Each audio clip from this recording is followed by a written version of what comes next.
Welcome to the Wellbeing Designers podcast. My name is Réka Deák. I am your host. This podcast is about well-being at work and in life.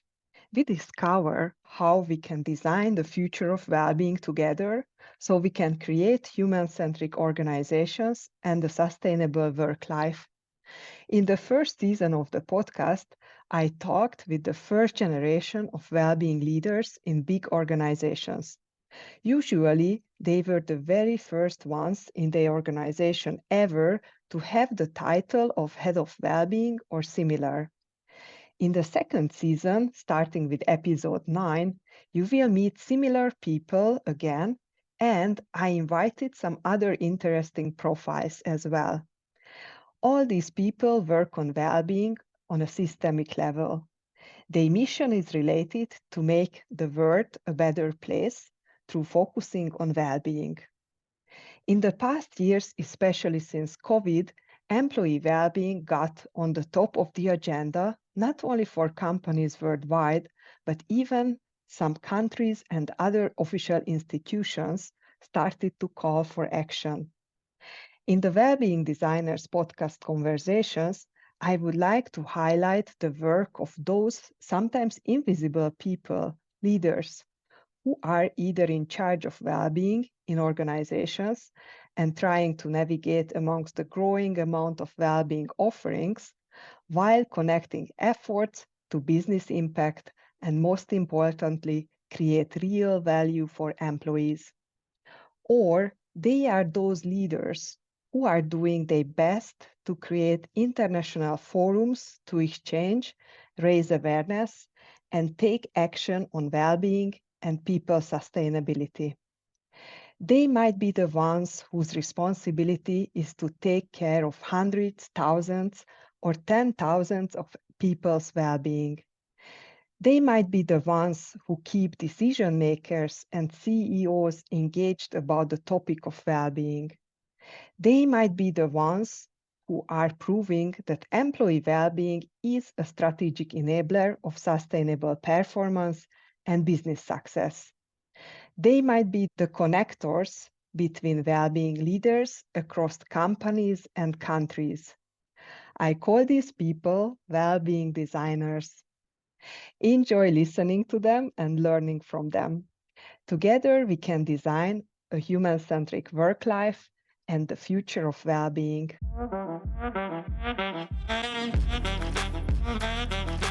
Hello and Happy New Year!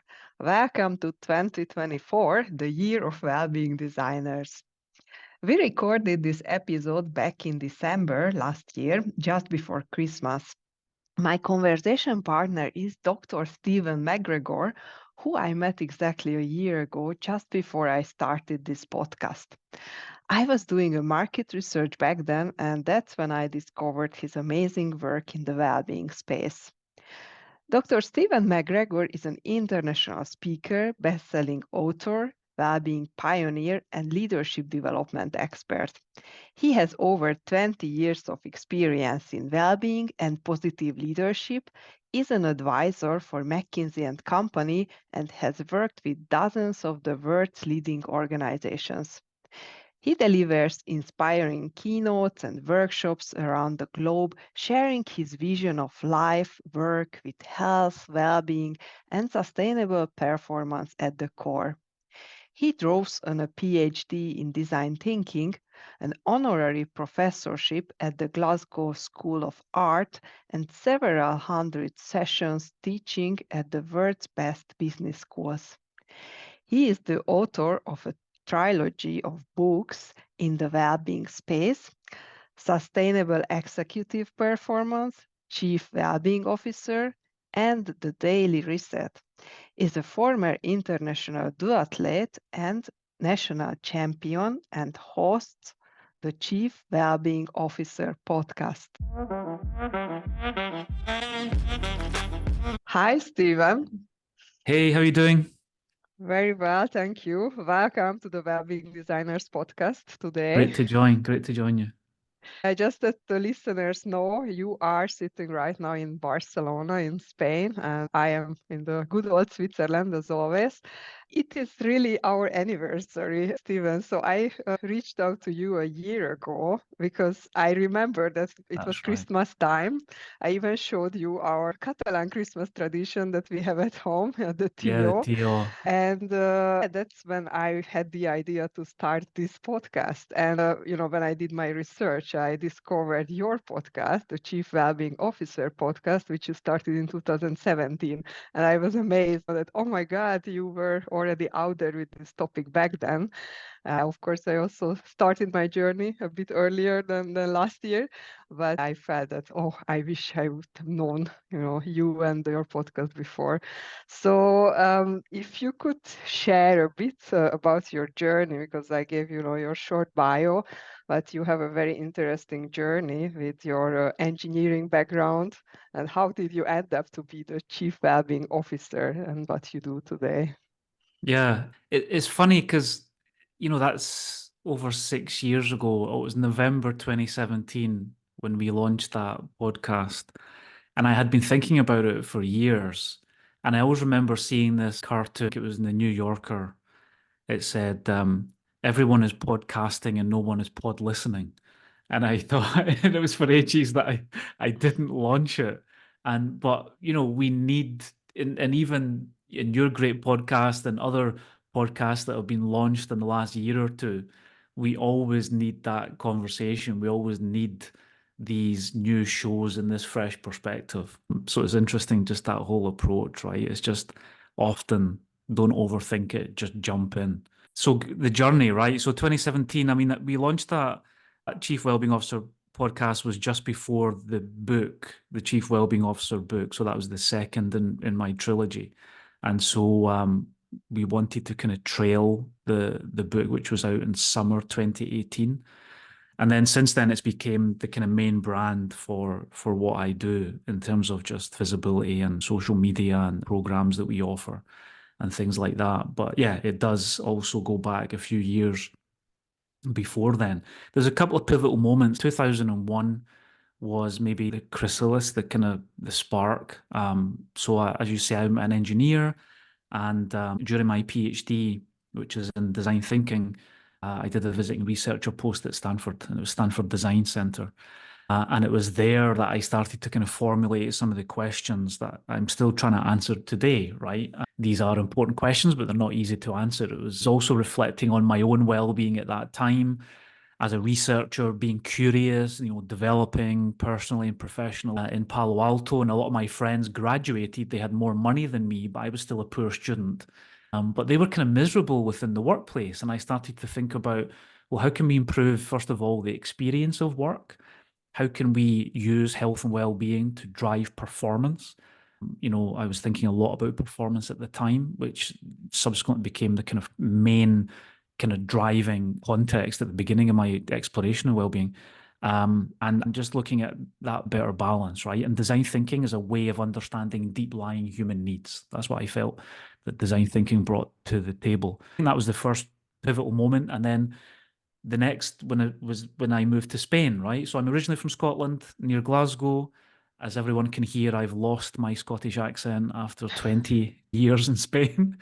But moving to Spain in 2003, a couple of years after that, I started teaching at ESA Business School here. And that gave me that training, that exposure in terms of executive education and leadership development.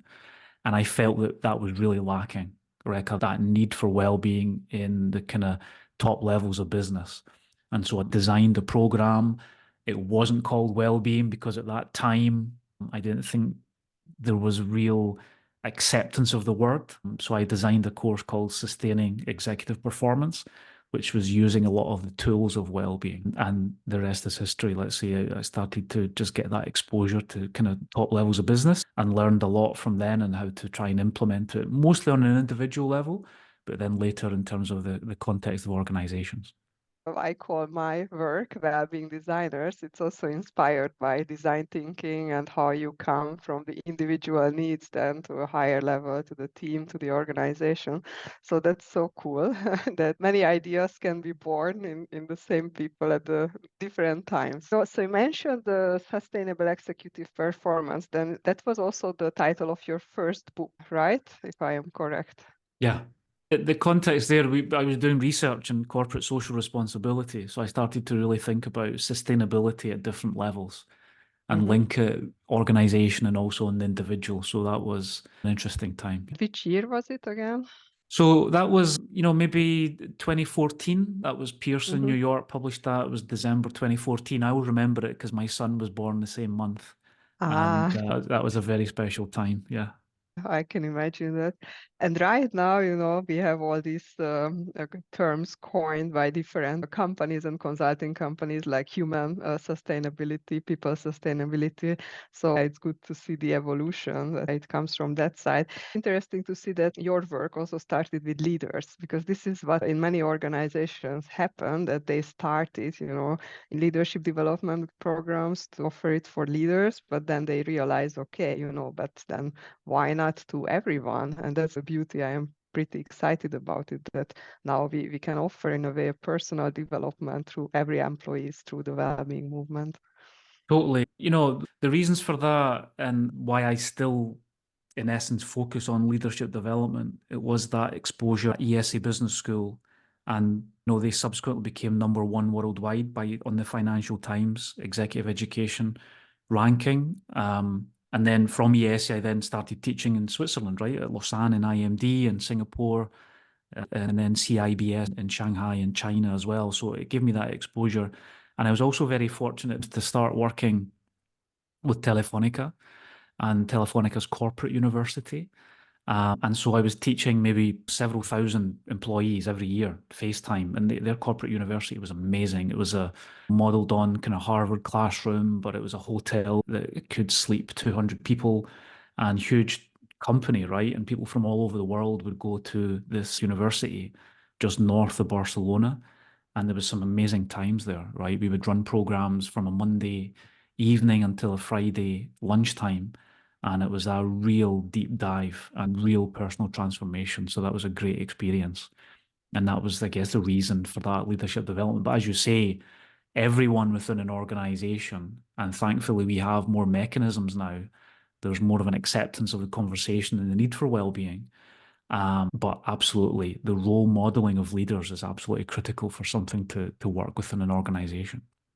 Yeah. And just getting back a bit to your personal journey. So you finished your PhD in engineering design management, right? And then, so how was that, little jump then into this space? So what happened there? I would be curious to know.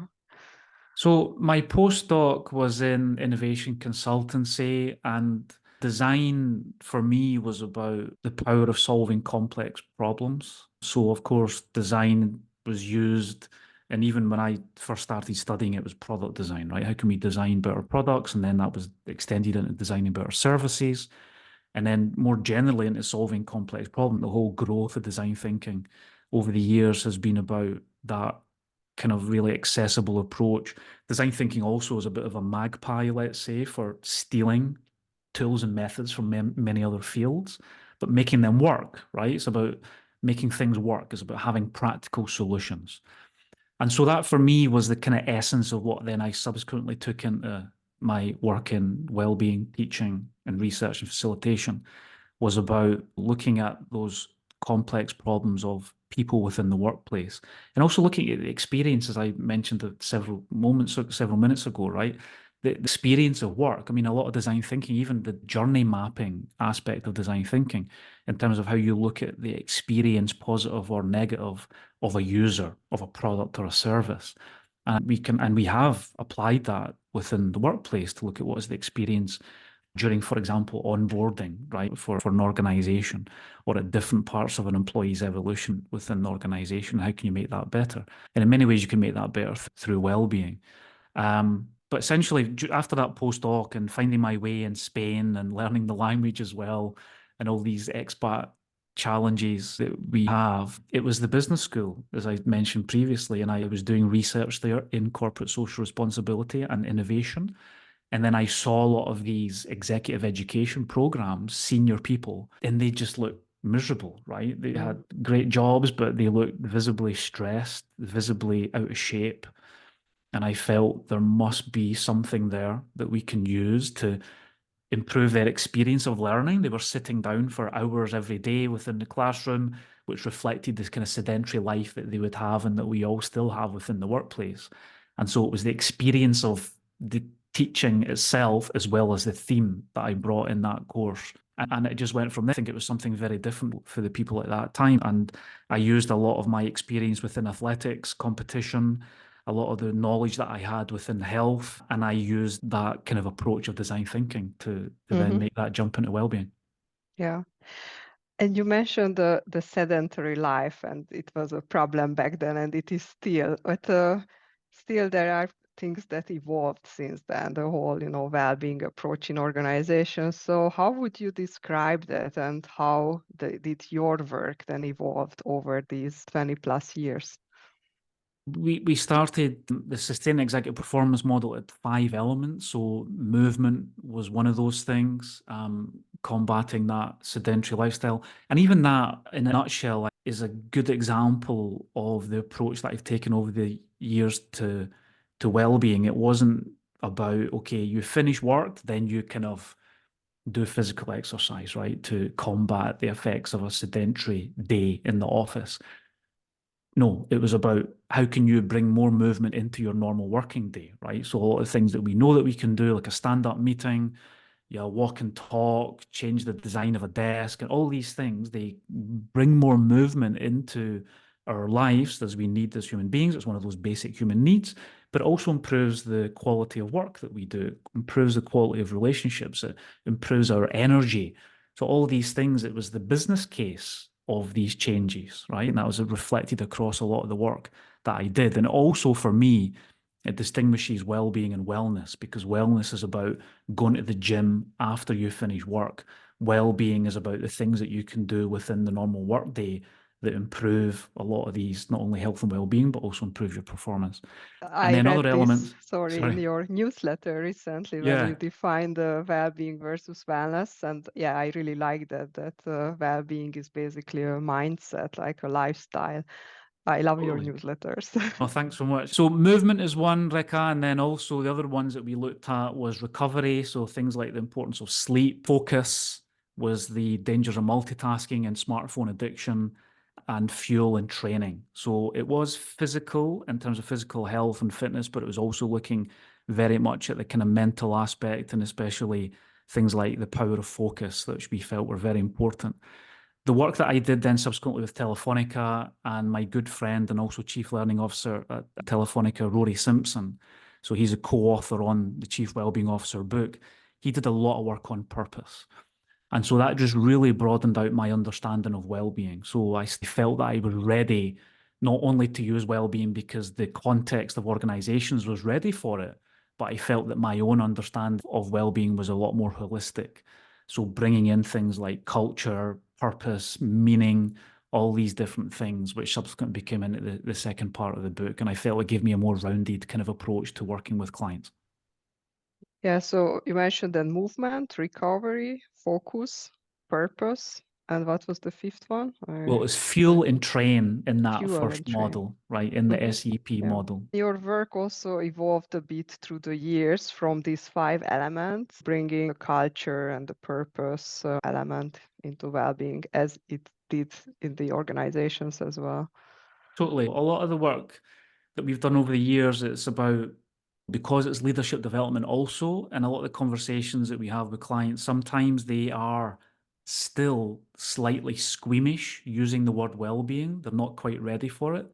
So we talk about positive leadership, right? We talk about servant leadership. We talk about developing cultures that support people to be, get more towards that flourishing state. So sometimes, and also as I written in a recent newsletter, sometimes we forget well-being. We don't use the word well-being, but the tools of well-being are there.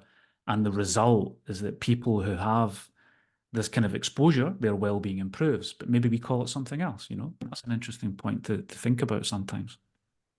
Think it became more accepted, the word well-being, but still, I also met and I had guests on this podcast whose title was not head of well-being, but something else because, the word well-being just didn't resonate with the CEO. And it can happen also because of culture or language differences, how you translate this word in other languages. All right, then how do you see now, as an expert, as a well-being expert, how do you see the future of well-being in organizations and in the world? It's a tricky time, right? Because the pandemic, it opened the door to talk about it a lot more. And even if you think it maybe aspects of well-being which are always visible recently, things like mental health, all very important. But at the same time, the kind of pressure of work is only got greater in the last couple of years. If you even think of the layoffs, right? So here it's about credibility of the message and the well-being kind of community. It has to be careful, or at least, is it the fault of the well-being community, or is it just the organizations themselves, right, that aren't legitimizing it enough, isn't it giving enough of a senior voice? Because sometimes we do get, as you say, a head of well-being, but they don't have the kind of responsibility, budgetary pool within the organization. Even an example like all the tech layoffs that we've had in the last couple of years, which is fascinating because we come through COVID and the first thing that happened was that all these tech companies, they started hiring like crazy. And there was that real growth spurt, if you remember, right? But then we come off the other side of that. In the last couple of years, the amount of people who have lost their jobs, not even just thinking about resigning or quiet quitting or whatever, but forced tech layoffs, especially, but layoffs across companies. And I remember one comment from someone who lost their job at Google, and Google, of course, being the champion of, psychological safety and the importance of that for high performance.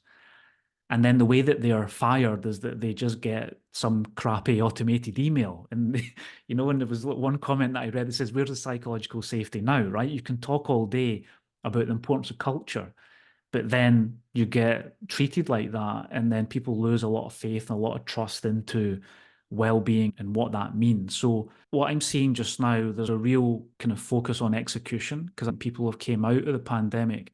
There is a pressure to go back to the office. A lot of organizations are realizing that maybe hybrid working isn't quite doing what it needs to do, or maybe that's the excuse that they're using. So I do sense that a lot of that pressure towards just getting work done and getting performance done. So what is, at least from my point of view, and maybe this is just because my background is in performance and leadership development, is that well-being still has that opportunity, and more than ever, to show its real worth and to show its business case. But maybe the language that we use, maybe the approach that we take, we have to kind of box clever a little bit, if you know what I mean, and not forget about the performance case. I see it similarly. It's great that we have already these positions, this initiative. But exactly, so in terms of like making it really impactful, we need also the power, the real force behind. And if you don't have that, and we all know how organizations work, right? We have to have these forces. Otherwise, these initiatives are not taken seriously. Absolutely.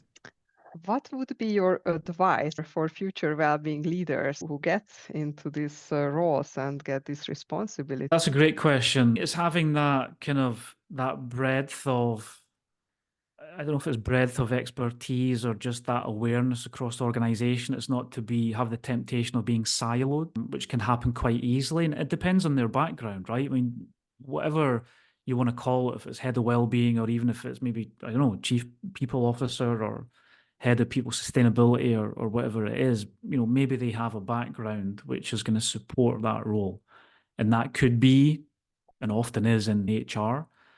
In order to succeed and to really disseminate or show the power of well-being across the organization, is not to just go down that track that's brought them to that stage, right? And it's to really have that overview of what's going on across the organization, and even just in terms of not always be driven by ROI, right? But even just thinking about how can we implement tools? What is the kind of benefit of this? How can we measure, be very scientific about what's going on, but still not lose that kind of human touch as well, right? And not just be driven by the numbers. So it's that kind of both sides of the coin kind of thing, right? Because there's going to be a lot of skepticism for anyone in that role. There's going to be a lot of pressure for them to prove their worth. So it's a very challenging role. But if they can maintain that human element, that humility, that empathy, but still look at the science and still look at the numbers, I think that's maybe the best way forward that gives them the best chance of success. Yeah, it resonates a lot. I also did recently a Disrupt HR talk. I can share that with you. And many things that you said, I reflected also in my short talk. And you also have a book that you will now republish, a refreshed version, The Daily Reset. How can be that used in this process for organizations or well-being leaders? So it's the third that I've published in that space. The first one's sustaining executive performance. I don't know if it's because I was still doing research in corporate social responsibility. It was quite a kind of dense text. I don't know if I was just overly ambitious and trying to link everything that was out there in terms of innovation and sustainability and behavior change. But I just wanted to make this third one really easy to absorb, recognizing that people are super busy. Often they're very skeptical about things like well-being, and people don't really read books anymore. And it was also an understanding about how people change, Rick. It was normally changed through a huge, powerful epiphany and happens from one day to the next. But often a slow burner, right? That you make small tweaks each and every day and you build that in, and you have that cumulative impact of these small changes. So I felt that an accompaniment for people who are very busy and they don't have headspace, that they just need to spend a couple of minutes a day, right? So it's one entry, one page generally, even half a page. Sometimes it's even just 2 or 3 lines for every day of the year. And every month of the year has a theme. So there's 12 themes on well-being and leadership and performance in the book. And it's also a journal, right? So there's space in most pages. This was a book to read, but it's also a journal to write. And I feel that people should engage with the text, answer the questions, fill in the tables, the call to action that they have each day. But the reason for bringing out the reset of the Daily Reset was a reflection on the original text. The main rationale was to help people move on from being stuck in the pandemic. But then I reflected on a lot of the language that I used. And even we did an analysis on the 366 separate entries, and over 60 had the word pandemic in them. Mm. And so I thought, people aren't going to move on. The irony was that the book was written to help people move on from the pandemic. But if, they could just be stuck because I'm talking about the pandemic every 5 or 6 entries, right? So I just went through kind of root and branch, removed references to the pandemic and new writing. I'm always writing, so new writing of the last couple of years. And maybe there's like 40 brand new nudges in the book, about just over 10% of the book is new, brand new introduction. I think it still, I believe it still retains the original power of the first version, but it's a lot fresher and hopefully it will be a lot more long lasting in terms of helping people mobilize towards change. Is there any advice how you would use this book in an organizational context? We've licensed it to some organizations in terms of the nudges, and that allows it to become more dynamic because a book is kind of static, right? And depending on the day of the year, maybe it's March, which is the theme of sleep, but you really need at that time help on purpose, and that's August. So some of the tech approach that we've taken within kind of some of these licensing deals is that it allows the correct nudge to be delivered at the right time, which is what nudging theory really is all about, right? But, the book is in its own, it can be used in many different ways. A lot of people take it and they read it as a journal and write in it each day, and maybe they have it with a coffee in the morning or in the evening when they're just kind of reflecting on the day. But some people have read it all the way through. And often a question that I get is that maybe they buy it in March and they say, should I start, or April? And they said, should I start halfway through the book or do I go to the first page? The first page is January the 1st. And I just say to them, well, do whatever feels natural, right? I mean, I usually advocate that they follow the date within the book, but it really is up to the individual, right? And the organizational sense also with the book is an interesting thing. What a lot of people have done is that they create groups or communities of practice they read the book and then they create WhatsApp groups and then they communicate their reaction to the nudge and what they've changed as a result of reading that. So it's like a reading group, let's say, and that's a journey that people go on through the year. So that's been cool to find all these different ways that people are engaging with it. But at the end of the day, it's just an example of how well-being is different for all of us. We all find our own recipe, and that is reflected in how people engage with the book. They use it to get the best impact that they can for themselves. How do you take care of your own well-being? And maybe here you can reflect a bit on your past as an athlete and how, that evolved for you. Yeah, so I'm a runner, also a multi-sporter, duathlon, which is essentially triathlon for bad swimmers. But so running and cycling, right? I'm always kind of aware of the need to just exercise on one hand, and also kind of have that time to reflect. I'll meditate and I'll do mindfulness meditation on a semi-regular basis. But for me, running in nature, especially, is a form of meditation, right? And even just that contact with nature. And you're also similar in that vein in the power and the energy that you get from connecting with nature, right? So I'm always aware of the need to do that. And that's a natural break. For me, I really value that. When time is busy, then I'm always aware that, hey, I need to just take some time, and that is often running in the forest here near Barcelona or just exercise in general. And I love running with my dog. I have a big sheep dog and I go running. I'm very lucky. I have the flexibility, right? We're doing what I do. I drop my kid off at school. I love doing the school run. It's like my favorite part of the day. And then I go running with my dog on the hill overlooking Barcelona, and it's fantastic. That sounds pretty awesome. Thank you, Stephen. I would really like to express, my gratitude towards you, how much I appreciate your encouragement at this time last year when I told you that I might start a podcast. What do you think about it? And you said, yeah, Jump just in, do it. It's a jump in, great see what idea. happens. Yeah, And it gave me so much like wings in a way. So I am really grateful for that. brilliant. That's lovely to hear. Thank you for that. Thank you. So looking forward to following your journey and maybe even meeting you soon face to face in Spain or Switzerland and having you back one day on this podcast.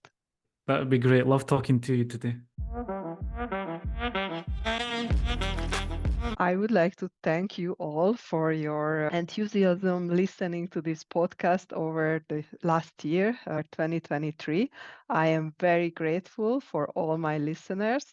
And if you haven't done so, please follow us on Spotify or Apple Podcast, wherever you are, so you can get updates about the new episodes. We'll do a short break and restart the podcast with season 3 in 2 months around March this year.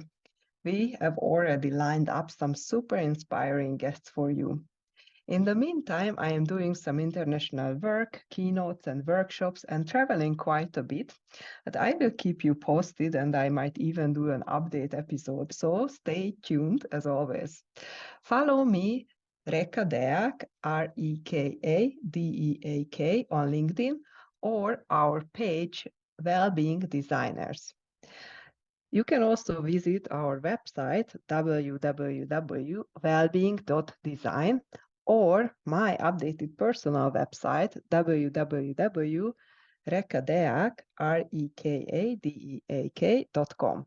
If you haven't done so, sign up for the Wellbeing Designers email newsletter via our website as well. Remember, together we can design a human-centric work life and well-being cultures in organizations. Ciao.